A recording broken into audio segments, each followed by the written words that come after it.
మరి జూన్ నెల 13వ తారీఖులోనికి కుటుంబ ఆశీర్వాదము 2వ శనివారంలోనికి ప్రవేశపెట్టిన దేవాది దేవునికి వందనాలు తెలియజేస్తూ ఉన్నాను. హల్లెలూయా.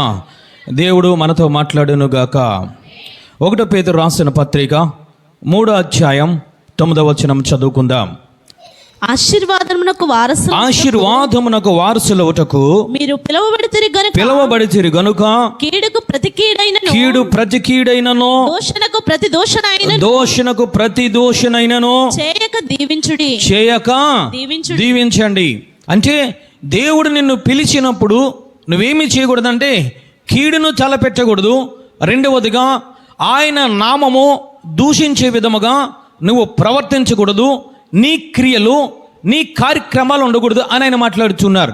అంటే నువ్వు ఆశీర్వాదము పొందుకోవాలంటే ఆయన వాక్కులోనికి రావాలి, ఆయన న్యాయ విధుల్లోనికి రావాలి, ఆయన కట్టడంలోనికి రావాలి. ఆయన ఆశీర్వాదము పొందుకోవాలంటే ఆయన నిన్ను సంఘములోనికి పిలిచాడు కాబట్టి నువ్వు చాలా జాగ్రత్తగా ఉండాలి. ఆయన రెక్కల కింద నువ్వు ఉండాలి, ఆయన హస్తము కింద ఉండాలి. ఆయన సంఘములో నువ్వు నాటబడ్డావు కాబట్టి ఆయన సంఘములోనే నువ్వు ఉండాలి. చప్పలు కూడా దేవాది దేవుని స్తుతిద్దాం. హల్లెలూయా. ఆయన సంఘమును విడిచి బయటికి వెళ్ళిపోతే నువ్వు కీడులో పడిపోతావు. నువ్వు ఆయన సంఘమును విడిచి బయటికి వెళ్ళిపోతే నువ్వు దేవుని నామమును దూషించే విధంగా ఉంటావు. అందుకు ఈయన మాట్లాడుతున్నారు, మిమ్మల్ని ఆశీర్వదించడానికి పిలిచాను కాబట్టి మీరు కీడుకు ప్రతి కీడు చేయడానికి వీలులేదు, మీరు దూషణకు ప్రతి దూషణ చేయడానికి వీల్లేదు అని ఆయన మాట్లాడుతున్నారు. ఏమిటి కీడు? మొట్టమొదట ఎక్కడ కనబడుతుంది ఈ కీడు అనే పదము, ఈ కీడు అనే వాక్యం ఎక్కడ కనబడుతుంది అని అంటే ఆది కాండము 19వ అధ్యాయం 9వ వచనంలో అక్కడ ఆయన మాట్లాడుతున్నారు. ఈ మనుష్యులు నా ఇంటి నీడకు వచ్చి ఉన్నారు గనుక వారిని మీరేమీ చేయకూడదని చెప్పినప్పుడు వారు నీవు అవతలికి పొమ్మనిరి. మరియు వారు వీడెవడు మనలోనికి పరదేశిగా వచ్చి తీర్పరిగా నుండ చూచుచున్నాడు కాగా వారికంటే నీకు ఎక్కువ కీడు చేసేదమని చెప్పి లోతు అను ఆ మనుష్యుని మీద దొమ్మిగా పడి తలుపు పగలగొట్టడానికి సమీపించారు. అంటే కీడు అనే పదాన్ని ఆయన పరిచయం చేస్తున్నారు. ఎవరు మాట్లాడుతున్నారు అనంటే సొదొమ గొమొర్రా ప్రజలు మాట్లాడుతున్నారు. వారు సొదొమ గొమొర్రా ప్రజలు వారి ఆలోచన ఏ విధముగా ఉంది, వారి క్రియలు ఏ విధముగా ఉన్నాయి అనంటే దేవునికి వ్యతిరేకముగా ఉన్నాయి. దేవుడు మాట్లాడుతున్నారు, సొదొమ గొమొర్రా ప్రజలు పాప భారము ఎక్కువైపోయింది కాబట్టి ఆయన సొదొమ గొమొర్రాను చూడడానికి వచ్చారు. వచ్చిన తర్వాత లోతు ఇంటిలోనికి వెళ్ళారు. లోతు ఇంటిలోనికి వెళితే లోతు అంటూ ఉన్నాడు ఏమిటనంటే, ఇదిగో మీరు పాపము చెయ్యకండి. అంటే కీడు అంటే ఏమిటో తెలుసా? దేవునికి వ్యతిరేకమైన క్రియలు చేయడమే కీడు. దేవునికి వ్యతిరేకమైన ఆలోచనలు చేయడమే, దేవునికి వ్యతిరేకమైన కార్యక్రమములు చేయడమే. అంటే నీ సొంత ఆలోచన, నా సొంత ఆలోచన ప్రకారముగా ప్రవర్తించడమే, చేయడమే కీడు. వీరు సొంత ఆలోచన ప్రకారముగా సొదొమ గొమొర్రా ప్రజలు మాట్లాడుతున్నారు. ఏమంటూ ఉన్నారంటే, ఎవడో వీడు మనకు తీర్పు తీరుస్తున్నాడని చెప్పి ఆ ప్రజల కన్నా అంటే ఆ దేవుని కన్నా ఎక్కువగా కీడు నీకు తలపెడతామనంటే నిన్ను పాడు చేస్తాము, బిడ్డల్ని పాడు చేస్తాము, రకరకములైన మాటలు మాట్లాడుతున్నారు. అంటే కీడు అంటే నీకు అర్థం కావాలి. కీడు అంటే ఏమిటంటే దేవుని వాక్యమును మరిచి నీ ఇష్టానుసారంగా ప్రవర్తించడమే అది కీడు. ఈరోజు ప్రవర్తిస్తున్నావా? సమయం వచ్చినప్పుడు, సందర్భం వచ్చినప్పుడు వాక్యానుసారంగా నడవకుండా నా సొంత ఆలోచనలు అనుకుంటున్నావు, నా సొంత బలం అంటూ ఉన్నావు, మాట్లాడుతూ ఉంటే రకరకముల కారణాలు మనం చెప్తూ ఉన్నాం. అంటే నువ్వు దేవుని వాక్యమును ఎరిగి కూడా దాని ప్రకారంగా నడవకుండా నువ్వు ప్రవర్తించకుండా ఉంటే నీవు కీడు చేసినట్లే. రెండవదిగా అంటూ ఉన్నారు, దూషణకు ప్రతి దూషణ చేయవద్దు. అంటే నువ్వు ఎప్పుడైతే వాక్యానుసారంగా నడవకుండా ఉన్నావో, ఎప్పుడైతే నీ సొంత ఆలోచనతో నువ్వు నడుస్తున్నావో, నీ నోటి ద్వారా నువ్వు దూషించే అవసరం లేదు దేవుని నామాన్ని. నీ క్రియల ద్వారా, నువ్వు చేసే ప్రవర్తన ద్వారా, నువ్వు చేసే ఆలోచనల ద్వారా, నువ్వు నడిచే నడతల ద్వారా ఆయన నామము దూషింపబడుతూ ఉంటుంది. ఆయన నామాన్ని నువ్వు మహిమపరచాలి. ఆయన నామమును ఘనపరచాలి. ఆయన నామము ఉన్నతమైన నామముగా నీ కుటుంబ సభ్యుల్లో, నీ గ్రామస్తుల్లో, నీ కుటుంబం దగ్గర, నీ పిల్లల దగ్గర ఆయన నామాన్ని నువ్వు హెచ్చించాలి. హల్లెలూయా. నువ్వు హెచ్చించకుండా నీ సొంత ఆలోచనలతో నీవు కీడు చేస్తూ నువ్వు వెళ్ళిపోతున్నావు, ఆ పాపము చేస్తూ వెళ్ళిపోతున్నావు. ఆ పాపము బట్టి దేవుని నామము దూషింపబడుతుంది. అందుకే ఆయన అంటూ ఉన్నారు, మీరు ఆశీర్వదింపబడడానికి పిలువబడ్డారు కాబట్టి కీడుకు ప్రతి కీడు చేయొద్దు, దూషణకు ప్రతి దూషణ చేయొద్దు. ఈరోజు మనము చేస్తున్నామా? వాక్యాన్ని మరుస్తున్నాం, కట్టడలను మరుస్తున్నాం, అంతరంగములో వాక్యాన్ని పెట్టుకుని నటిస్తూ సమయము సందర్భం వచ్చినప్పుడు రకరకాల కారణాలు చెప్పి ఆ అన్యులు నడిచినట్లు మనం నడుస్తున్నాం. అంటే నువ్వు కీడులో పడిపోతున్నావు, నీకు అర్థం కావడం లే. నీ శాపములో పడిపోతున్నావు, నీకు అర్థం కావడం లే. అక్కడ దేవుని నామము దూషింపబడుతోంది. ఆయన అంటూ ఉన్నారు, నన్ను మహిమపరిచేవారిని నేను మహిమపరుస్తాను. హల్లెలూయా. నన్ను వారిని నేను గణపరుస్తాను అంటూ ఉన్నాడు. హల్లెలూయా. ఈరోజు నువ్వు గణపరుస్తున్నావా? తల్లి, మీ 2 చేతులెత్తి నేను ప్రాధేయపడుతూ ఉన్నాను. పరిశుద్ధత కాపాడుకోండి, పరిశుద్ధత కాపాడుకోండి. ఆడవడో కీడు చేస్తుంటే నువ్వు వెళ్ళి, నీ కుటుంబం ఏంటి, నీ పిల్లలు వెళ్ళి పాలు పంపులు పొందుతున్నారు. నువ్వు చేయట్లేదు మంచిదే. ఎందుకు వెళ్తున్నావు ఆ ప్రదేశాలకి? ఎందుకు వెళుతున్నావు ఆ ప్రదేశానికి? జ్ఞానము లేదా నీకు? దేవుడు బోధిస్తూ ఉన్నాడే. ఉండకూడని ప్రదేశంలో ఉండి దేవుని చేత అభిషేకము పొందిన దావీదు పడిపోయిన దావీదు అంటూ ఉన్నాడు, ఆ కీర్తనలు రాస్తూ అంటూ ఉన్నాడు, దుష్టుల ఆలోచన చొప్పున నడవక, పాపుల మార్గమున నిలవక, అపహాసులు కూర్చున్న చోటన కూర్చోకంటే నువ్వు ఎక్కడ నుంచోవాలో, ఎక్కడ కూర్చోవాలో, ఏ విధంగా నువ్వు చెయ్యాలో వాక్యాన్ని బోధిస్తున్నాడు దావీదుగా. ఈరోజు నీకు వాక్యం అర్థం కావడం లేదు. నా బంధువులు అంటూ ఉన్నావు, నీ బంధువులు పరలోక రాజ్యానికి తీసుకెళ్ళలేరు. నీ బంధువులు నీ కోసము రక్తము చిందించలేదు. ఈరోజు వాక్యము వింటూ ఉన్నాను కానీ వాక్యాన్ని పక్కన పెడుతున్నాం. ఈరోజు వాక్యాన్ని వింటూ ఉన్నావు, నీవు నీ కుటుంబము యెహోషువ వలె నువ్వు ఆయనను ఆరాధిస్తున్నావు, మంచిదని నేను కాదనలే. ఎందుకు అపహాసులు చేసే కార్యక్రమంలో పాల్గొంటున్నావు? ఎందుకు పాపుల నడతలో నడుస్తున్నావు? ఎందుకు అపహాసులు కూర్చున్న చోటను కూర్చొని వారితో నువ్వు సాంగత్యం చేస్తున్నావు? నీకు అర్థం కావడం లే. నువ్వు మంచిదానవే, నీ భర్త మంచివాడే, నువ్వు ప్రార్థన చేసుకుంటున్నావు, చాలా మంచిది. దేవుడు నిన్ను ఆశీర్వదించడానికి చూస్తూ ఉన్నాడు. దేవుడు చెయ్యి నీ కుటుంబం మీదకు వచ్చేటప్పటికి నీవు ఎక్కడ నిలబడుతున్నావో నీకు అర్థం కావడం లే. నువ్వు ఏ స్థితిలో ఉంటున్నావో, ఏ మార్గంలో ఉంటున్నావో నీకు అర్థం కావడం లేదు. అందుకే ఆయన అంటూ ఉన్నారు, నేను ఆశీర్వదించడానికి పిలిచాను కానీ మీరు ఎక్కడ ఉండాలో మీకు అర్థం కావడం లేదు. నువ్వు దూషించడం లేదు, నువ్వు కీడు చేయడం లేదు, కానీ నువ్వేమి చేస్తున్నావు తెలుసా? కీడును కల్పించే ప్రదేశాలను నువ్వు కనబడుతున్నావు. కీడును కల్పించే, ఆ దూషించే దేవుని నామమును ఘనపరచకుండా దూషించే అన్య జనుల మధ్య, అన్య సాంప్రదాయాల మధ్య నువ్వు బ్రతుకుతున్నావు.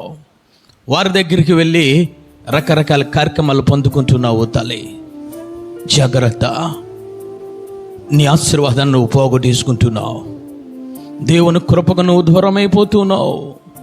దేవుడు దీవించవలసిన సమయంలో, ఆయన హస్తమును మీదకి వచ్చే సమయంలో నువ్వు అక్కడ కనబడకుండా ఎక్కడో కనబడితే ఆయన హస్తము నీకు బరువుగా ఉంటుంది, ఆయన హస్తము నీకు భారముగా ఉంటుంది.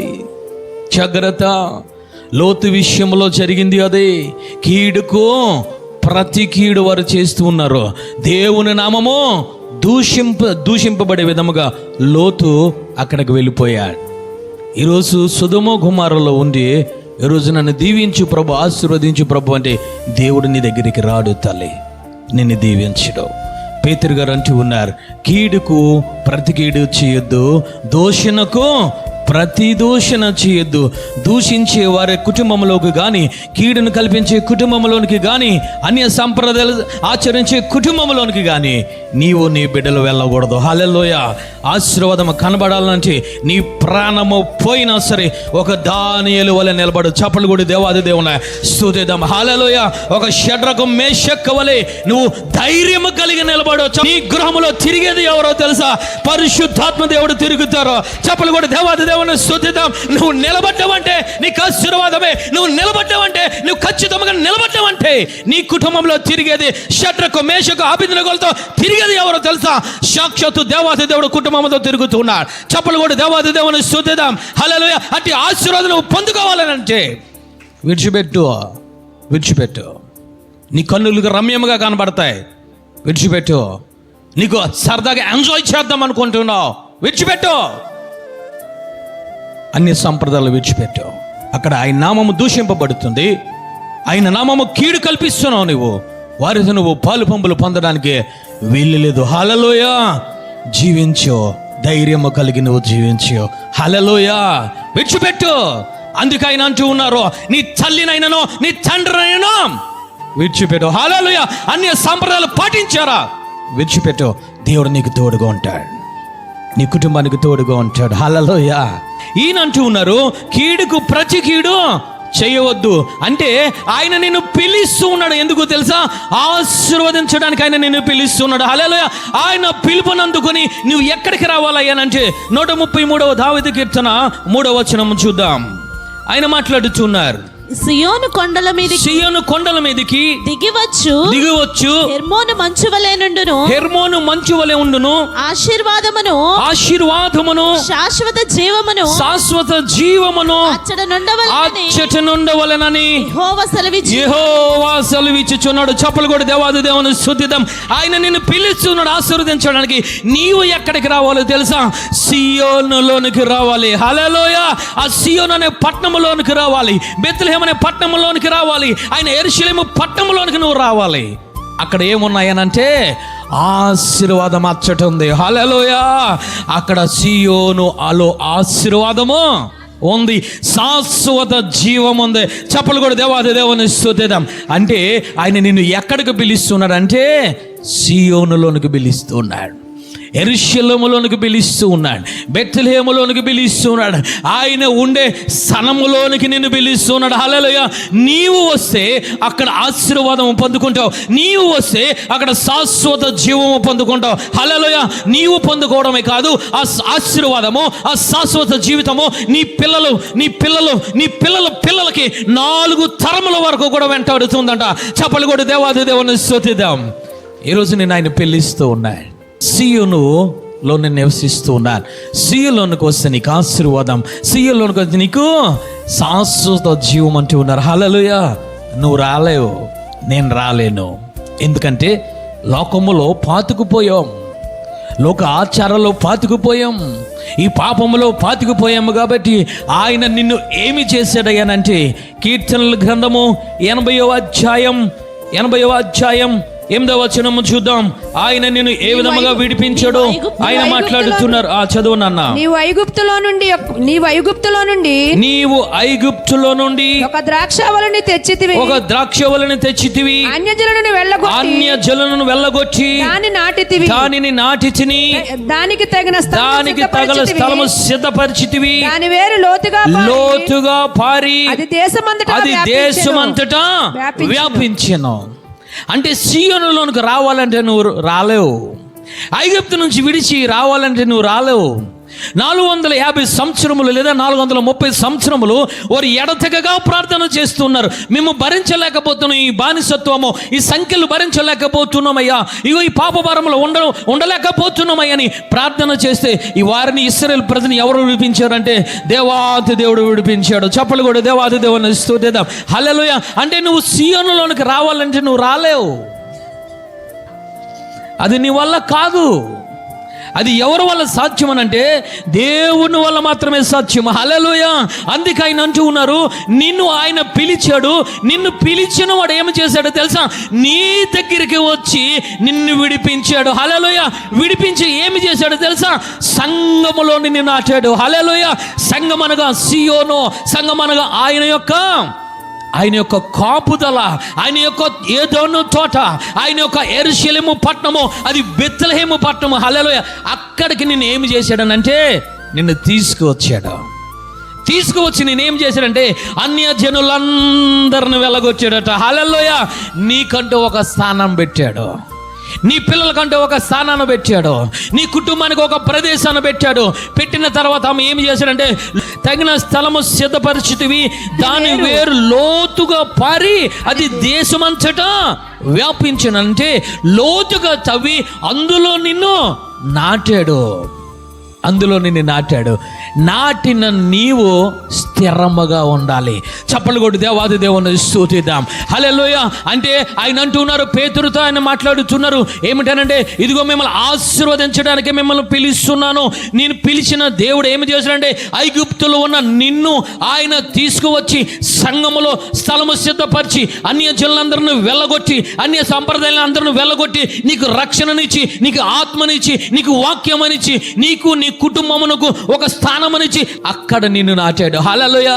ఆ గుంతలో, ఆ స్థానములో, ఆ సంఘములో, ఆ సీయోనులో, ఆ యెరూషలేములో, ఆ బెత్లెహేములో స్థిరంగా ఉంటే చాలు, నువ్వు ఆశీర్వదింపబడతావు. చప్పలు కూడా దేవాది దేవుని స్తుతిద్దాం. హల్లెలూయా.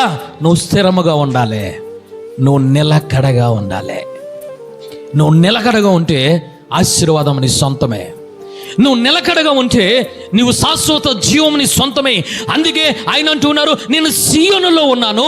సీయోనులో ఏమి ఉన్నది తెలుసా? ఆశీర్వాదమును శాశ్వత జీవము ఉంది. చప్పలు కొట్టి దేవాది దేవుని స్తుతిద్దాం. అంటే ఆ శాశ్వత జీవము నీవు, నీ కుటుంబము, నీ బిడ్డలు పొందుకోవాలి అంటే నీవు చేయవలసింది ఏమిటో తెలుసా? నీకేదైతే స్థానం ఉందో ఆ స్థానములో నువ్వు స్థిరముగా ఉండు. హల్లెలూయా. లోతు వల్ల అలాగేలా చూసి పారిపోకు. నయోమి వల్ల ఏదో వినబడిందని చెప్పి మోయాబు దేశంలోకి వెళ్ళిపోకు, అన్య సాంప్రదాయాలకు వెళ్ళిపోకు. నువ్వు వెళ్ళిపోవడమే కాదు, నయోమి ఏం చేసింది? కుటుంబాన్ని తీసుకుని వెళ్ళిపోయింది. లోతు ఏం చేశాడు? కుటుంబాన్ని తీసుకెళ్ళిపోయాడు. యొక్క లోతుకు ఒక స్థానం ఉంది. చప్పలు కూడా దేవాది దేవుని స్తుతిద్దాం. అబ్రాహాముతో పాటు వచ్చాడు కాబట్టి లోతును కూడా దేవాది దేవుడు దీవించాడు. హల్లెలూయా. బెత్లెహేము ఉన్నది కాబట్టి ఆ యొక్క నయోమితో పాటు, ఆ నయోమి యొక్క భర్తతో పాటు పిల్లలను కూడా దేవుడు ఆశీర్వదించాడు. హల్లెలూయా. నువ్వు స్థిరంగా లేకపోతే అస్థిరంగా ఉంటే నువ్వేది పొందుకోలేవు. నేను ఒక వ్యాపారం చేస్తున్నాను, నాలో స్థిరం లేదు, రకరకాల ఆశలు పుట్టాయి. ఆ వ్యాపారాన్ని విడిచి ఇంకొక వ్యాపారం చేస్తూ ఉన్నాను, ఆ వ్యాపారాన్ని విడిచి ఇంకొక వ్యాపారం చేస్తున్నాను. అంటే నా జీవితంలో ఏమీ లేదు, స్థిరం లేదు. నువ్వు స్థిరం లేకపోతే లాభాలు సంపాదించలేవు. నువ్వు స్థిరం లేకపోతే నువ్వు పెట్టుబడి నువ్వు సంపాదించలేవు. నువ్వు అస్థిరం అంటే నీ జీవితం అంతా కూడా నువ్వు నష్టాలలోనే నువ్వు చవి చేస్తావు. దేవుని వాక్యం చెప్పేది అది. నీకు చేత కాదు సీయోనులోనికి రావడం. ఆయనే కృప చూపి, దయ చూపి, నిన్ను ప్రేమించి, నిన్ను నీ కుటుంబాన్ని ఆశీర్వదించడానికి ఒక ప్రదేశాన్ని ఇచ్చాడు. ఆ ప్రదేశంలో నువ్వు స్థిరముగా నిలకడగా ఉండాలి. చప్పలు కొట్టి దేవాది దేవుని స్తుతిద్దాం. హల్లెలూయా. ఎప్పుడు నువ్వు స్థిరంగా ఉంటావు అయ్యానంటే మత్తయి సువార్త 7వ అధ్యాయం 24వ వచనం చదువుకుందాం. కాబట్టి ఈ మాటలు విని వాటి చొప్పున చేయు ప్రతి వాడును బండ మీద తన ఇల్లును కట్టుకొనినా బుద్ధిమంతుని పోలియుండును. వాన కురిసెను, వరదలు వచ్చెను, గాలి వీసి ఆ ఇంటి మీద కొట్టెను గాని దాని పునాది బండ మీద వేయబడిన గనుక అది పడలేదు. మరియు ఈ నా మాటలు విని వాటి చొప్పున చేయని ప్రతివాడు ఇసుక మీద తన ఇల్లును కట్టుకొనినా బుద్ధిహీనుని పోలియుండును. వాన కురిసెను, వరదలు వచ్చెను, గాలి విసిరి ఆ ఇంటి మీద కొట్టెను. అప్పుడు అది కూలబడెను. దాని పాటు గొప్పది. అంటే వచ్చిన నీవు స్థిరముగా ఉన్న నీవు నీ ఇల్లును కట్టుకోవడము నీకు చేత కావాలి. చప్పలు కూడా దేవాది దేవుని స్తుతిద్దాం. హల్లెలూయ. నీ ఇల్లు కట్టుకోవడం నీకు చేతనవుతే ఆ ఇంటి మీదకు వచ్చేది ఏమిటని తెలుసా? ఆశీర్వాదం వస్తుంది. హల్లెలూయ. ఆ ఇంటి మీదకు వచ్చేది శాశ్వత జీవం వస్తుంది. ఆ ఇల్లులో ఎవరు ఉంటారు? ఒక భార్య, ఒక భర్త, పిల్లలు, వారి అమ్మగారు, వారి అయ్యగారు అందరూ ఉంటూ ఉంటారు. అంటే నీవు ఇల్లును కట్టుకోవడం నీకు చేతనవుతే ఆ ఇంటి మీదకు వచ్చేది ఏమిటో తెలుసా? శాశ్వత జీవం వస్తుంది. హల్లెలూయా. ఆ ఇంటి మీదకు వచ్చేది ఏమిటో తెలుసా? ఆశీర్వాదము వస్తుంది. మరి నువ్వు ఇల్లు కట్టుకోకపోతే ఆశీర్వాదం ఎక్కడికి వస్తుంది? నువ్వు ఇల్లు కట్టుకోవడం చేత కాలేదు, ఎక్కడికి వస్తుంది ఆశీర్వాదం? నేను ఇల్లు కట్టుకున్నాను అని అంటూ ఉన్నావు, ఇసుక మీద కట్టేసుకుంటున్నావు. కొంతమంది బండ మీద కట్టుకుంటూ ఉన్నారు. ఎలాగ కట్టుకోవాలి అని అంటే, ఈ నా మాటలు విని ఒకటి వినాలి, రెండవదిగా వాటి ప్రకారము చేయువాడు. చప్పలు కూడా దేవాది దేవుని స్తుతిద్దాం. హల్లెలూయా. మొట్టమొదటి బండ మీద ఇల్లు కట్టుకోవడానికి గల కారణం ఏమిటనంటే, విన్నాడు, ఆ వాక్య ప్రకారంగా చేసుకుంటూ వచ్చాడు. చప్పలు కూడా దేవాది దేవుని స్తుతిద్దాం. ఆ ఇంటి మీదకి ఏమి వచ్చింది అని అంటే వర్షము. ఆ ఇంటి మీదకి వరద, ఆ ఇంటి మీదకి గాలి వచ్చింది, అన్ని వైపుల నుంచి శోధన వచ్చింది, కానీ ఆ ఇల్లు నిలబడిపోయింది. హల్లెలూయా. గల కారణం ఏమిటనంటే, ఆ ఇల్లు దేవుని చేత కట్టబడింది. చప్పలు కొట్టి దేవాది దేవుని స్తుతిద్దాం. ఆ ఇంటి మీదకు వచ్చేది ఆశీర్వాదం, ఆ ఇంటి మీదకు వచ్చేది శాశ్వత జీవమే. హల్లెలూయా. ఆ ఇంటి మీదకు వచ్చేది కృప, ఆ ఇంటి మీదకు వచ్చేది జీవన, ఆ ఇంటి మీదకు వచ్చేది ఏమిటంటే దేవుని ప్రసన్నత. హల్లెలూయా. దేవుని ప్రభావం వస్తుంది. రోజు నువ్వు కట్టుకున్నావా? కట్టుకోలేదా? రెండో వాడు ఇల్లు అంట, వాడు ఇంటున్నాడట, దాని ప్రకారంగా చేయడం లేదట. దాని ప్రకారంగా చేయకుండా ఎలా కట్టేసాడు ఇల్లు? ఎలా కట్టేశాడు? ఆడు సొంత ఆలోచనలతో కట్టేశాడు. వాక్యాన్ని గమనించండి. వాక్యాన్ని మొదటి వాడు విన్నాడు, వాక్య ప్రకారంగా కట్టుకున్నాడు, అతని ఇల్లు స్థిరముగా ఉన్నది. రెండో వాడు విన్నాడు, వాడు సంఘములోనే ఉన్నాడు, వాడు సహవాసములోనూ ఉన్నాడు. దేవుడు దయతలిచి ఎక్కడో ఐగుప్తులో ఉన్న వాడిని తీసుకువచ్చి సంఘములో అన్యజనులను వెళ్ళగొట్టి స్థానమును ఇచ్చి లోతుగా గొయ్యటవి అందులో పెట్టాడు. కానీ వీడు వింటూ ఉన్నాడు, కానీ దాని ప్రకారముగా చేయలేదు. వీడు కట్టేసుకున్నాడు ఇల్లు కూడా. ఎలా కట్టుకున్నాడు అనంటే, ఆడంటూ ఉన్నాడు నా సొంత బలం అంటూ ఉన్నాడు, వాడంటూ ఉన్నాడు నా సొంత ఆలోచనలు అంటూ ఉన్నాడు, వాడంటూ ఉన్నాడు నా ఇరుగు పొరుగు వారు మాటలు అంటూ ఉన్నాడు, వాడంటూ ఉన్నాడు ఇదిగో నువ్వు అన్య జనులు వెళ్ళగొట్టావు కదా, ఆ అన్య జనులు ఏ విధముగా కట్టుకుంటున్నారో అదే విధముగా కట్టుకుంటున్నానని బుద్ధిహీనుడు మాట్లాడుతున్నాడు. ఒకనొక సందర్భంలో వర్షం కురిసింది, వరదలు వచ్చాయి, గాలి విసిరి ఇంటిని కొట్టింది, అది పడిపోయింది. గల కారణం ఏమిటంటే ఇసుక మీద కట్టుకున్నాడు. బండ అనగా వాక్యం. చప్పలు కొట్టి దేవాది దేవుణ్ణి స్తుతిద్దాం. ఇసుక అనగా నీ సొంత ఆలోచనలో. నువ్వు ఇల్లు కట్టుకుంటే ఇంటి మీదకి ఆశీర్వాదం వస్తుంది, ఆయన కృప వస్తుంది, ఆయన శాశ్వత జీవం వస్తుంది. నువ్వు సంఘములను ఉంటూ ఉన్నావు, సహవాసములను ఉంటూ ఉన్నావు, కానీ మతి భ్రమించి రకరకాలుగా ప్రయత్నాలు చేస్తూ ఉన్నావు. దేవుడు దీవించాలని అనుకుంటూ ఉన్నాడు, ఆశీర్వదించాలనుకుంటూ ఉన్నాడు. నీకే కాదు, నీ బిడ్డలకు ఆశీర్వదించాలనుకుంటున్నాడు, నీ బిడ్డలకు ఉద్యోగం ఇవ్వాలనుకుంటున్నాడు, నీ బిడ్డలకు మంచి సంబంధాలు తీసుకురావాలనుకుంటున్నాడు, నీ బిడ్డలు ఉన్నతమైన స్థానంలో తలగా ఉంచాలనుకుంటూ ఉన్నాడు. నీ సొంత ఆలోచనల ద్వారా నువ్వు ఇల్లు కట్టేసుకుంటున్నావు, రంగులు వేసేసుకుంటున్నావు, కిటికీలు పెట్టేస్తున్నావు, దూరబంధాలు కట్టేస్తున్నావు, లోపల పునాది సరిలేదు. అన్య సాంప్రదాయాలు, మూఢ ఆచారాలు, రకరకముల ఐగుప్తు ఆశలు, ఐగుప్తు కట్టడాలతో నువ్వు కట్టేసుకుంటున్నావు గృహాన్ని. దేవుడు చూసే టయానికి ఇల్లు కనబడడం లేదు. అయ్యో ఈ బిడ్డ సంఘములోనికి వచ్చింది, సహవాసంలోనికి వచ్చింది కాబట్టి ఆ బిడ్డను దృష్టిద్దాము, ఆ బిడ్డ ఇంకో చూద్దాము, ఆ బిడ్డలను కాపాడుతాము, ఆ బిడ్డలకు శాశ్వత జీవాన్ని ఇద్దాము, ఆ బిడ్డలకు ఆశీర్వాదం ఇద్దామంటే ఇల్లు కనబడడం లేదు. ఇల్లు పడిపోయి ఉంటుంది, ఇల్లు కూలిపోయి ఉంటుంది. ఆ ఇల్లు పడిపోయి గచ్చ పొదలు వస్తున్నాయి, ముళ్ళ కంపలు పెరుగుతూ ఉన్నాయి. గల కారణం నువ్వు అర్థం చేసుకోవాలి. ఈరోజు నీ ఇల్లును దేని మీద కట్టుకుంటున్నావు? ఆశీర్వాదము కావాలనంటే ఆయన మాట ప్రకారంగా నువ్వు కట్టుకో. అందుకే ఆయన అంటూ ఉన్నారు, ఈ నా మాటలు విని వాటి చప్పున చేయు ప్రతి వాడను. చప్పట్లు కూడా దేవాది దేవుని స్తుతిద్దాం. చేస్తున్నావా? చేయగలుగుతున్నావా? వాక్యం ఆధారం. నువ్వు ఇల్లు కట్టుకోవాలంటే వాక్యమే ఆధారం. మనుషులను ఆధారం చేసుకోకు, మనుషుల యొక్క ఆలోచనలు ఆధారం చేసుకోకు. నీకు నాకు కట్టబడేది ఈ ధర్మశాస్త్రమే. హల్లెలూయా. ఈ ధర్మశాస్త్రంలో జీవం ఉంది, ఈ ధర్మశాస్త్రంలో శక్తి ఉంది. ఈ ధర్మశాస్త్రంకి ఆయన ఒక పేరు పెట్టారు. ఏమిటో తెలుసా? 7 మార్లు ఊదినంత వెండి అంత పవిత్రమైనది. చప్పట్లు కొట్టి దేవాది దేవుని స్తుతిద్దాం. హల్లెలూయా. ఆయన మాటలో శక్తి ఉంది. నిన్ను కుటుంబాన్ని కట్టే శక్తి, నీ పిల్లల్ని దీవించే శక్తి ఉంది. నీ పిల్లలకు జీవం లేదా జీవాన్నిచ్చే శక్తి ఉంది. హల్లెలూయా. ఎవడో మాటలు ఎందుకేంటో, ఆడు మాటలే జీవం అనుకుంటున్నావు. నయోమి అలాగే అనుకుంది. మోయాబులో ఆహారము దొరుకుతుందని ఎవరు కనబడింది? నయోమి కనబడింది. ఈరోజు అలాగే వినబడుతున్నాయి నీ కంటికి, అలాగే వినబడుతున్నాయి నీ చేతులకి. అవి భ్రమపరుస్తున్నాయి. జాగ్రత్త. నీవు ఆ యొక్క మోయాబులోనికి వెళ్ళావా? అయిపోయింది నీ ఆశీర్వాదం. మోయాబులోనికి వెళ్ళిన తర్వాత ఆమె అన్నీ కోల్పోయిన తర్వాత ఆమె తెలుసుకున్నది ఏమిటో తెలుసా? బుద్ధి వచ్చి నేను మారాగా మారిపోయాను. మారిపోయిన ఈమె ఎక్కడికి వచ్చిందో తెలుసా? మళ్ళా సియోనులోనికి వచ్చింది. హల్లెలూయా.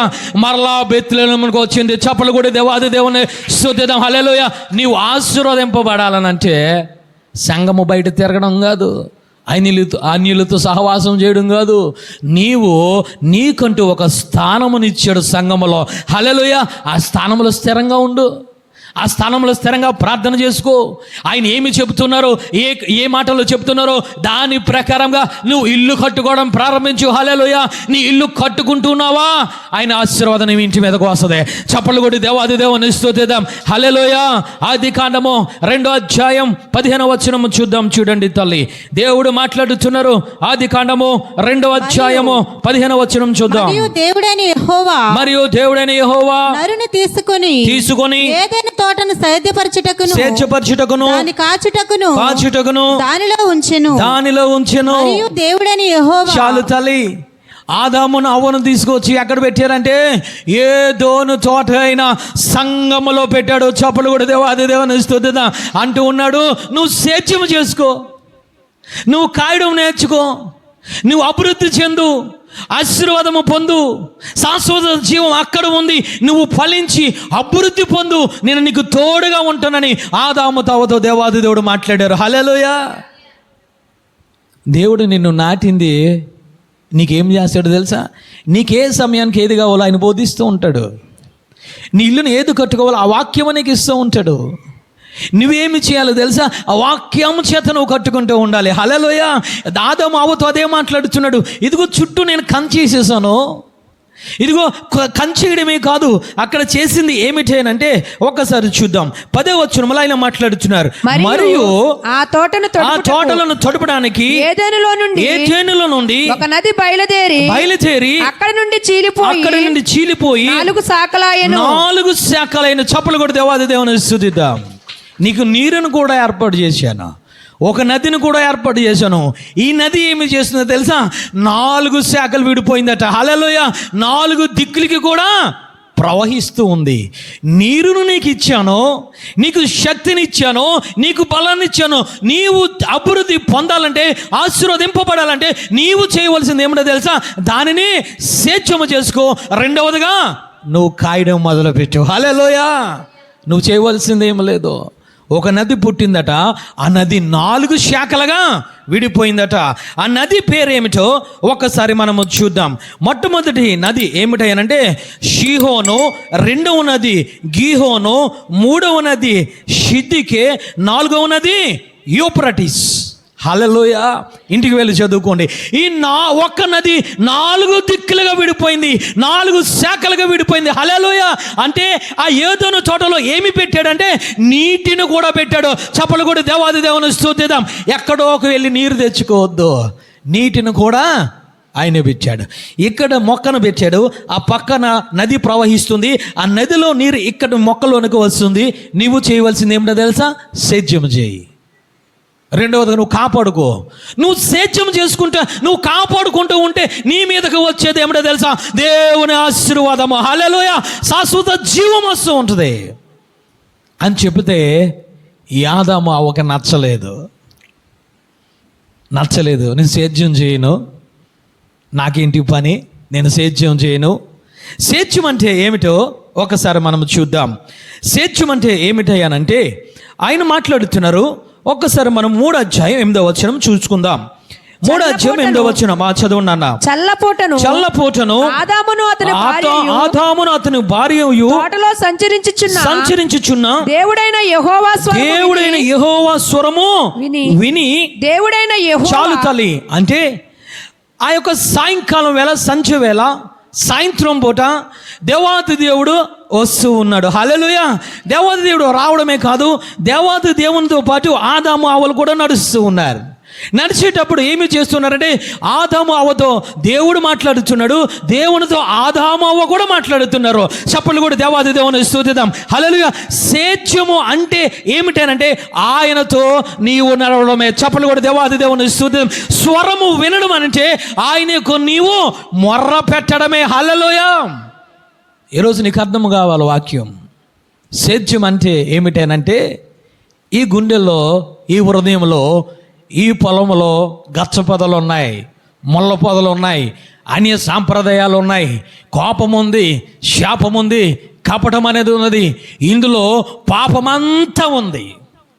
అందుకే ఆయన అంటూ ఉన్నారు, నరులకు అరికాలు మొదలుకొని నడినెత్తి వరకు పాపము ఉందని మాట్లాడుతున్నారు. ఈ పాపమును తీసివేయాలంటే నీవు సేద్యము చేయాలి. హల్లెలూయా. సేద్యం అంటే ఏమిటో తెలుసా? ఆయనతో నీవు నడవడమే. ఆయనతో నువ్వు నడవాలి. వారు అదే చేస్తున్నారు. ఆదాము అవ్వ ఎవరితో నడుస్తున్నారంటే దేవునితో నడుస్తున్నారు. హల్లెలూయా. ఎలా నడుస్తున్నారో తెలుసా? దేవుని మాట్లాడుతున్నారు, వీరు దేవునితో మాట్లాడుతున్నారు. దేవుని మాట్లాడడం అంటే ఏమిటో తెలుసా? నీకు వాక్యాన్ని బోధించడం. హల్లెలూయా. నీవు దేవునితో మాట్లాడడం అంటే నీవు మొర్ర పెట్టడమే. హల్లెలూయా. అందుకే ఆయన అంటున్నారు, నువ్వు సేద్యము చేయి, రెండవదిగా నీవు కాయి. అంటే నువ్వు ప్రార్థన చేయి. నీకు ఆపద వచ్చిందా, నీకు కష్టం వచ్చిందా, నాకు నీవు మొర్రపెట్టు. ఏమిటి ఈ సేద్యము చేయడం అని అంటే కీర్తనల గ్రంథము 119వ అధ్యాయం 105వ వచనము చూద్దాం. ఏమిటి ఈ సేద్యము చేయడం అంటే ఆయన మాట్లాడుతున్నారు, నీ వాక్యము నా పాదములకు దీపము నా త్రోవకు వెలుగునై ఉన్నది. 18వ వచనము చదువు నాన్న. ధర్మశాస్త్రమునందు నేను నీ ధర్మశాస్త్రమునందు ఆశ్చర్యమైన సంగతులను చదువు నాన్న. చూచినట్లు నా కన్నులను తెరువు. చప్పట్లు కూడా దేవాది దేవుని స్తుతిద్దాం. అంటే దావీదు గారు అంటున్నారు, సేద్యం అంటే ఏమిటనంటే ఇదిగోనయ్యా నా త్రోవలకు వెలుగు, నా పాదములకు దీపము. ఏమిటనంటే నీ మాటలు. హల్లెలూయా. అంటే ఈ మాటలు నువ్వు వింటూ ఉంటే ఏమి జరుగుతుందో తెలుసా? ధర్మశాస్త్రం చదువుతుండగా నా కన్నులు తెరుచుకున్నాయని దావీదు గారు అంటూ ఉన్నారు. హల్లెలూయా. అంటే నీవు ధర్మశాస్త్రం నీకు వెలుగుగా ఉంది, ధర్మశాస్త్రం నీకు దీపముగా ఉంది. ఆ దీపము ఎప్పుడైతే నీ కంటికి కనబడిందో నీ కళ్ళు తెరవబడతాయి. హల్లెలూయా. నువ్వు తెరిచే నీ కళ్ళు తెరవబడ్డాయి అంటే నీవు నడిచేది ఎవరితో తెలుసా? దేవాది దేవునితో నువ్వు నడుస్తూ ఉంటావు. చప్పలు కొట్టి దేవాది దేవుని స్తుతిద్దాం. దానిని ఏమంటారంటే సేద్యము చేయడం అంటారా. దానిని ఏమంటారంటే దేవునితో నీవు నడవడం అంటారు. అంటే ఆదాము అవ్వ ఏ విధముగా నడుస్తున్నారు అంటే సేద్యము చేసుకుంటూ దేవునితో నడుస్తున్నారు. హల్లెలూయా. దేవునితో నడుస్తూ ఉన్నారు. రెండవదిగా ప్రార్థన చేస్తూ ఉన్నారు. అందుకే దావీదు గారు అంటూ ఉన్నారు, అయ్యా 2 చేతులు ఎత్తుట సాయంకాలము నీకు ప్రార్థన చేయటని మాట్లాడుతున్నారు. హల్లెలూయా. అంటే ఈ ఆదాము అవ్వ దేవుడు సంధ్య వేళలో ఆ సాయంత్రం పూట వచ్చేటప్పుడు వీరు సేద్యము చేసుకుంటున్నారు. రెండవదిగా దేవునితో వీరు నడుస్తున్నారు. అంటే కాపుదల కోసము దేవునికి ప్రార్థన చేస్తూ ఉన్నారు. చప్పట్లు కొట్టి దేవాది దేవుని స్తుతిద్దాం. హల్లెలూయా. అంటే నువ్వు దేవునితో నడవాలి. అదే అంటూ ఉన్నారు, ఓ ఆదాము అవ్వ నీరునిచ్చాను, నదిని ఇచ్చాను, 4 శాఖలుగా విడిపోయింది. అక్కడ ఉన్న ఆశీర్వాదం ఏమిటనంటే అక్కడ ఆ నదిలో బంగారము గని ఉందట. చప్పలు కొట్టి దేవాది దేవుని స్తుతిద్దాం. ఒక్కొక్క నదికి ఒక్కొక్క పేరు పెట్టాడు ఆయన. అంటే ఒక్కొక్క ఆశీర్వాదము వారి కుటుంబాల్లో ఉంటుంది. హల్లెలూయ.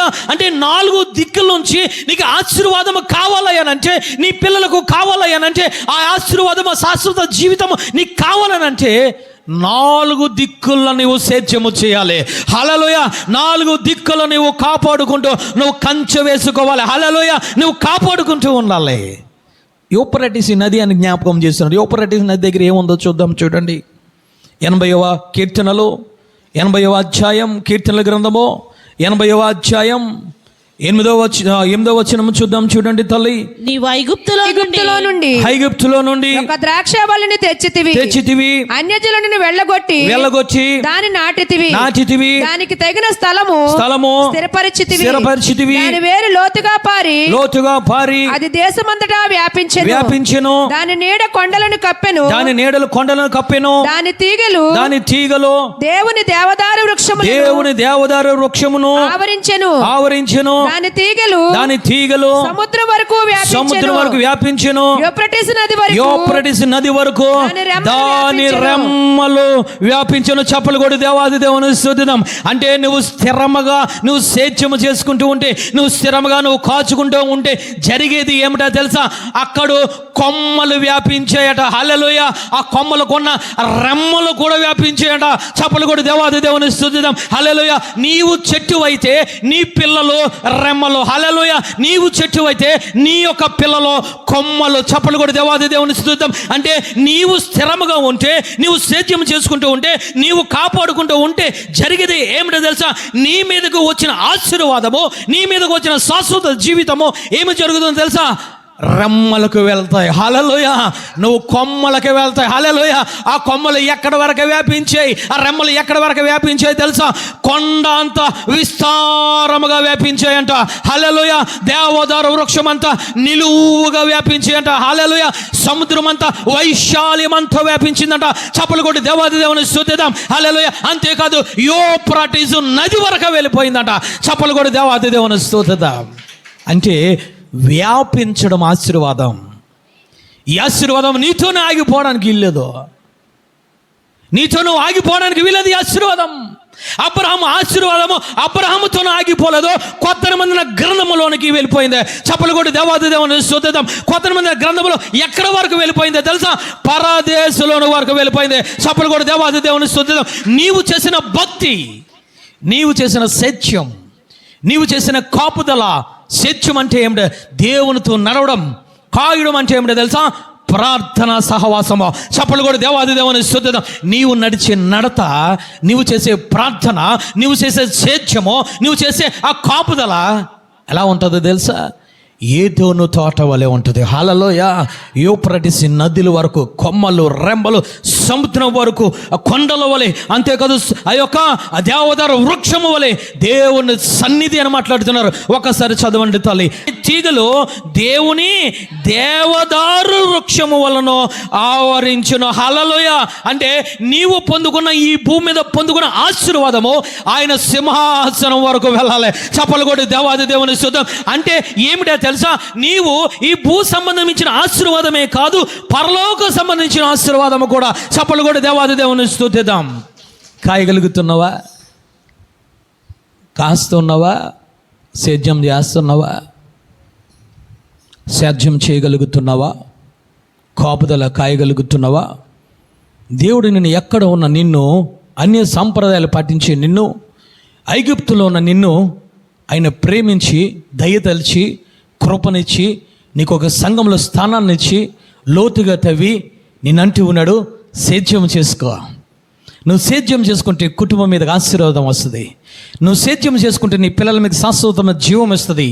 నువ్వు కాచుకొని ఈయన మాటల ద్వారా ఇల్లు కట్టుకుంటే ఆ ఇంటి మీదకి శాశ్వత జీవము, ఆ ఇంటి మీదకి ఆశీర్వాదం వస్తుంది. అంటే ఇల్లు కట్టుకోవడం చేత కావడంలే, గృహాన్ని కట్టుకోవడం చేత కావడంలే. ఆదము అవ్వ గృహము కట్టుకోవడం చేత కావడం లేదు. ఏమి చేశారనంటే అవ్వ ఇష్టం వచ్చినట్లు తిరిగింది, ఆదాము ఇష్టం వచ్చినట్లు ఉన్నాడు. ఎవరు వచ్చారంటే సాతానుడు వచ్చాడు. వచ్చి చెయ్యకూడని దారుణమైన పని చేస్తూనే వెళ్ళిపోయాడు. ఏమిటనంటే దేవుని ఆజ్ఞయందు లక్ష్యం ఉంచకుండా వాడి యొక్క ఆజ్ఞయందు లక్ష్యం ఉంచే విధముగా అవ్వను తయారు చేసేసాడు. వాడంటూ ఉన్నాడు, ఇది నిజమా?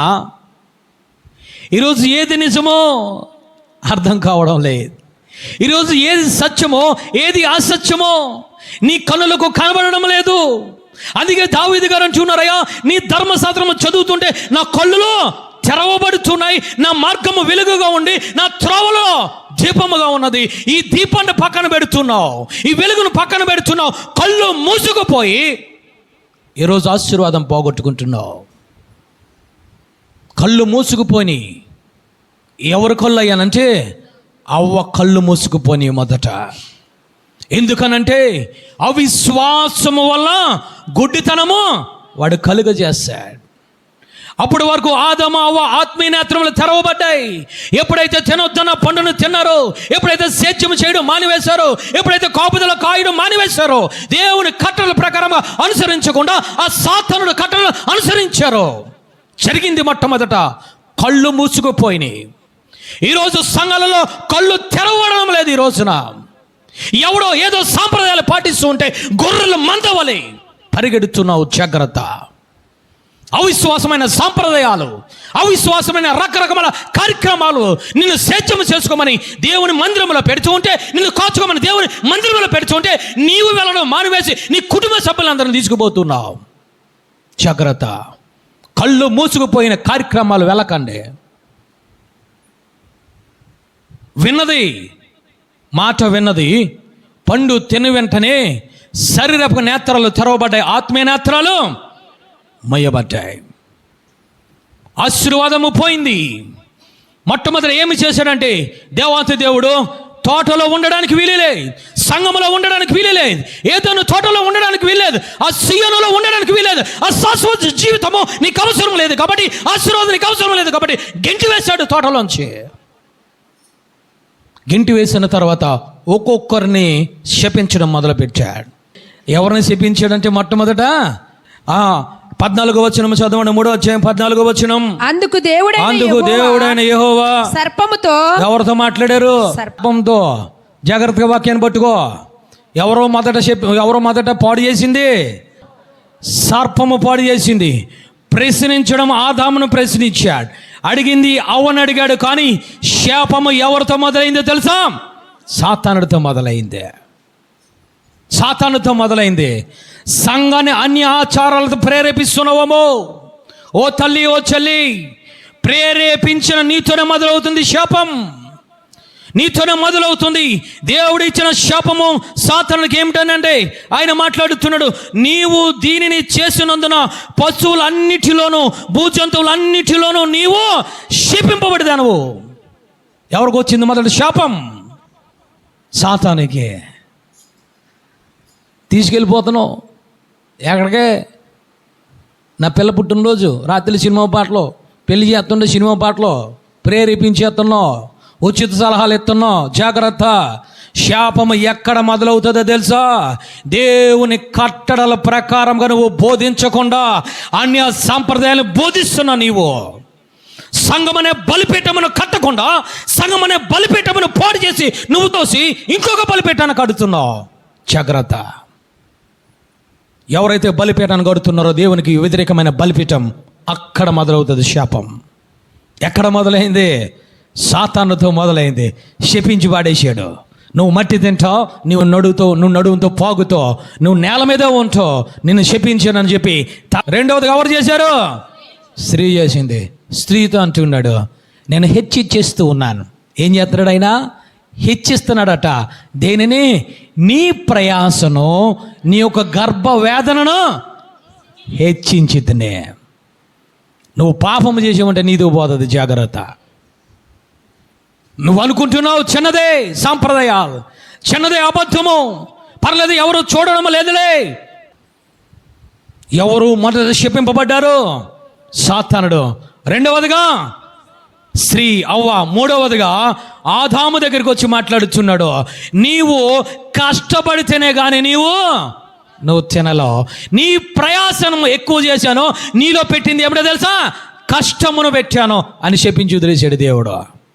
నీ కుటుంబంలో ఏది దేవునికి వ్యతిరేకమైనది చేసినా నిన్ను విడిచిపెట్టడు, నీ పిల్లలను విడిచిపెట్టడు, నిన్ను ప్రేరేపించిన వారిని కూడా దేవుడు విడిచిపెట్టడు. పట్టుకో వాక్యాన్ని. వాక్యం ఇక్కడ ఉంది, ధర్మశాస్త్రం ఇక్కడ ఉంది. ఎందుకు శపించాడు? ఆయన చేతులతో చేశాడు ఆదామును అవ్వను. చప్పలు కూడా దేవాది దేవుని స్తుతిద్దాం. నీ ఇష్టానుసారంగా ప్రవర్తిస్తే ఆదామును కూడా లెక్క చేయలేదు దేవుడు. హల్లెలూయా.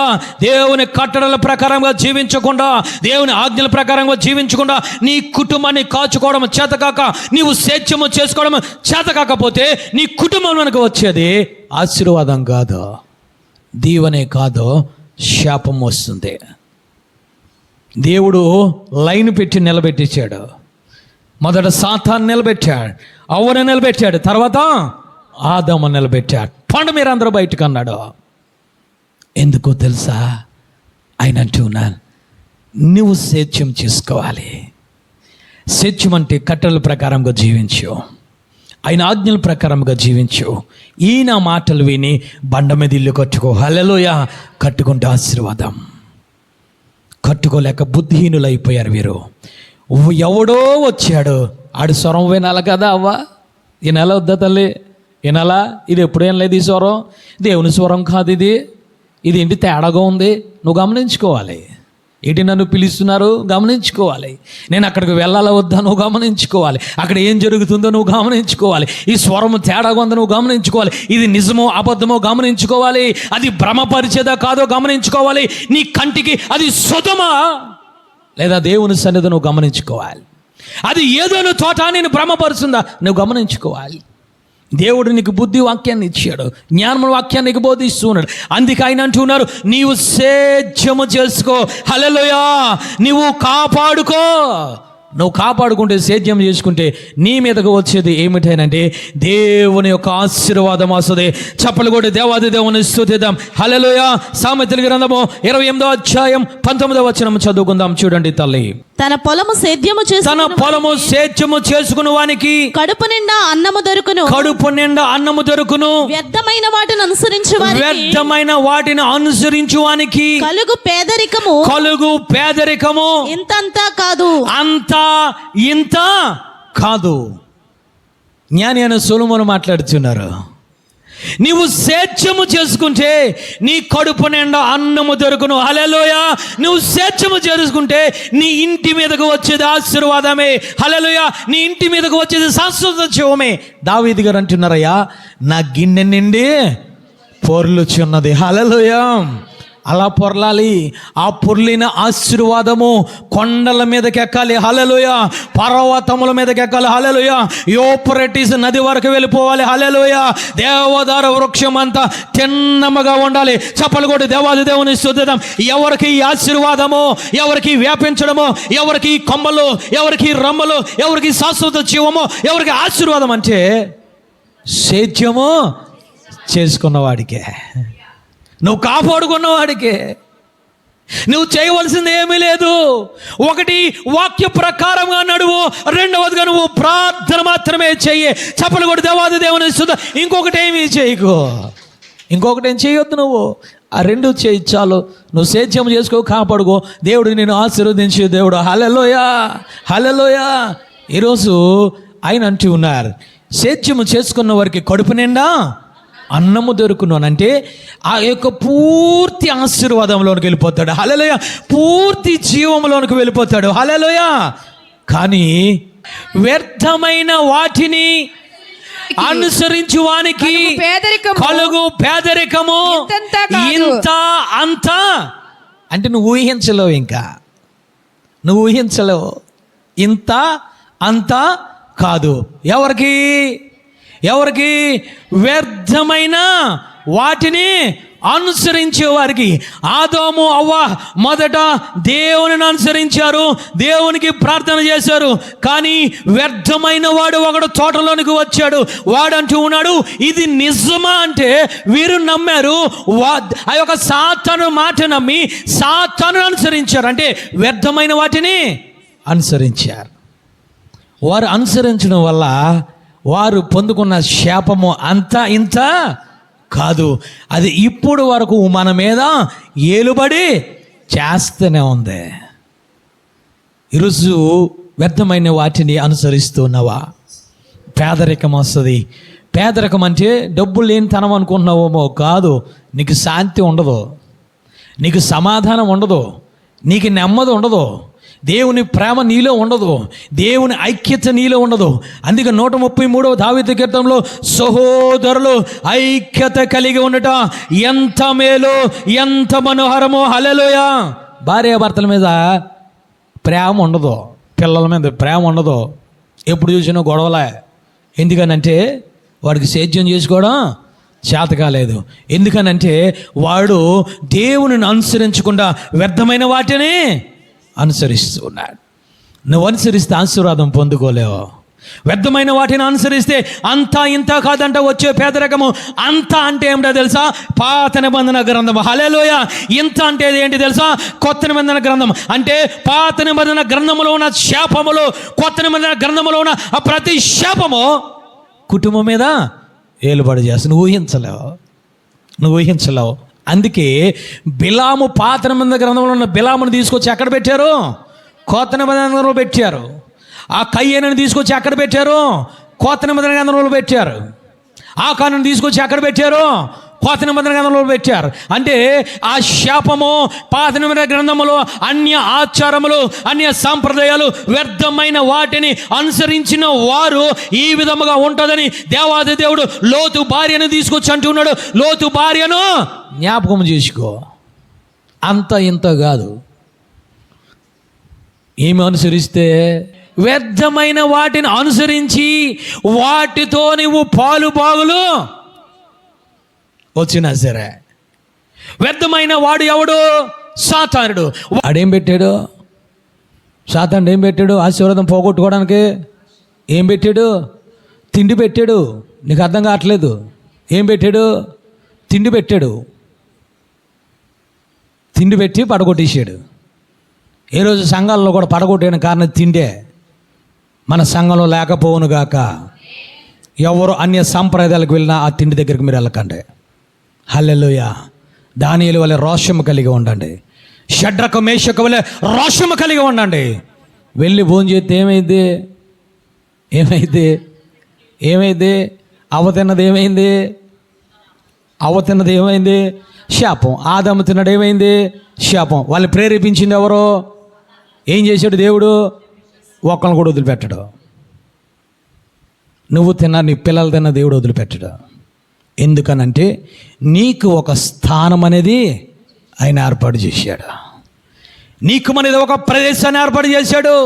నిన్ను పైన వదిలిపెట్టలేదు. ఆయన గొయ్య లోతుగా తవ్వి వేరును పెట్టాడట. చప్పలు కొడి దేవాది దేవుని స్తుతిద్దాం. హల్లెలూయా. ఏమిటి లోతైన వాక్యం ఇది? లోతైన ఆత్మను పెట్టాడు సంగములో.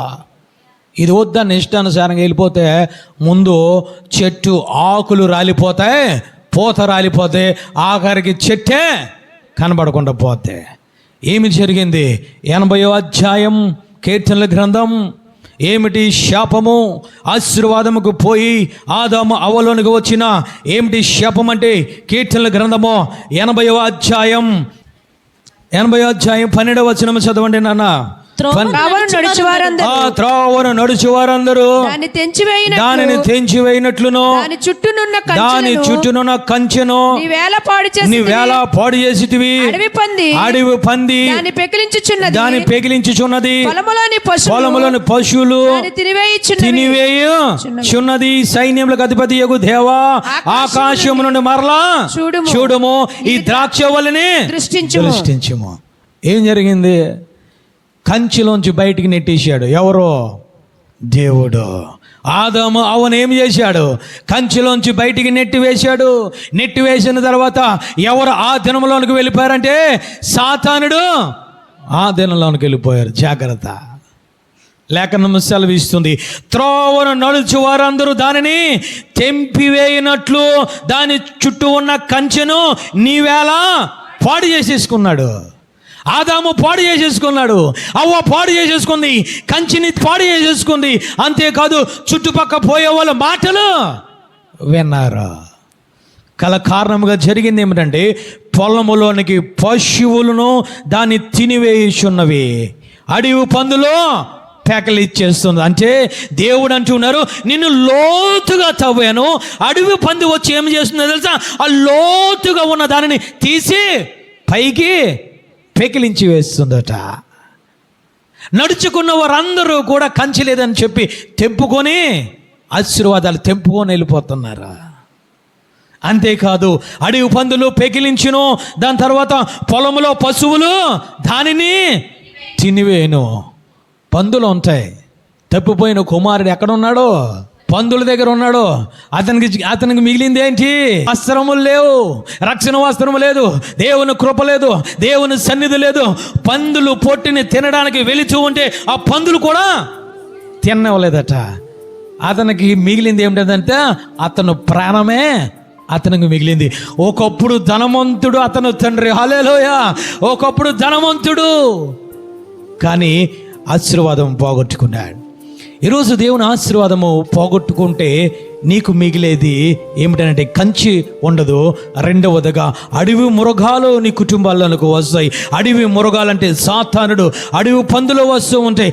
అడవి పందులు ఏం చేస్తాయంటే అవి తినవో, పెళ్ళగించేస్తాయి. అడవి పందులు మనుషులను చంపుతాయి కానీ మనుషులు తినవయ్యి. తింటాయా? తినవు. పెళ్ళగించి చంపేస్తాయి, మనుషులను తినవు. అంటే సాతానుని ఆశీర్వాదాన్ని దొంగిలిస్తూ ఉంటాడు. దొంగిలించకుండా ఉండాలంటే నీ సేద్యం చేసుకో. దొంగిలించకుండా ఉండాలంటే నువ్వు కాపాడుకో. వ్యర్థమైన వాటిని అనుసరించొద్దు. ఒకప్పుడు నయోమి వ్యర్థమైన వాటిని అనుసరించింది, కానీ ఆ యొక్క బెత్లెహేములోనికి వచ్చింది. చప్పలు కొట్టి దేవాది దేవుని స్తుతిద్దాం. హల్లెలూయా. నయోమితో పాటు ఎవరు వచ్చారంటే రూతు కూడా వచ్చింది. చప్పలు కొట్టి దేవాది దేవుని స్తుతి. అన్య ఆచారములు ఆచరించింది. అంటే దేవుని తెలియనప్పుడు. రూతుకు దేవుడు అంటే ఎవరో తెలీదు, కానీ ఆమె ఏమి విన్నదో ఒక్కసారి చూద్దాం. రూతు గ్రంథము 1వ అధ్యాయము 6వ వచనం చదువుకుందాం. చూడండి తల్లి, ఆమె ఏమి ఉన్నదో, ఏ విధంగా ఆశీర్వదించాడో దేవాది దేవుడు జ్ఞాపకం చేస్తూ ఉన్నాడు. రూతు గ్రంథము 1వ అధ్యాయం 6వ వచనం చదువుకుందాం. వారికి ఆహారం ఇచ్చుటకు యెహోవా తన జనులను దర్శించెనని ఆమె మోయాబు దేశంలో వినెను కనుక. ఆమె మోయాబు దేశంలో విన్నది. హల్లెలూయా. ఎక్కడ ఆహారం ఉంది, ఎక్కడ ఆశీర్వాదం ఉంది, ఎక్కడ శాశ్వత జీవితం ఉన్నది అనంటే బెత్లెహేము కోసము విన్నది. హల్లెలూయా. బెత్లెహేములో ఉన్న దేవుని కోసము ఉన్నది, బెత్లెహేములో ఉన్న ఆశీర్వాదము కోసం ఉన్నది, బెత్లెహేములో ఉన్న శాశ్వత జీవము కోసం ఉన్నది. హల్లెలూయా. అందుకే ఆయన అంటూ ఉన్నారు, సియోనులో ఆశీర్వాదము, సియోనులో శాశ్వత జీవము. సియోను అనగా బెత్లెహేము. హల్లెలూయా. ఆశీర్వాదం ఏంటో తెలియదు రూతుకి. అంటుంది, నేను కూడా నీతో పాటు వచ్చేస్తాను, నీ దేవుడే నా దేవుడు.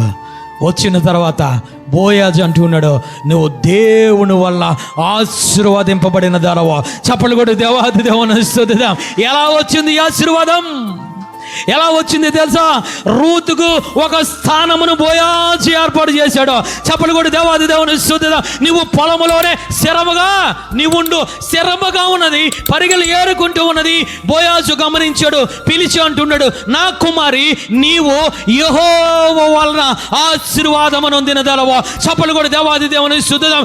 నీ కుటుంబాన్ని నేను కడతాను, నిన్ను వివాహం చేసుకుంటాను. ఎవరు చేసుకుంటారండి?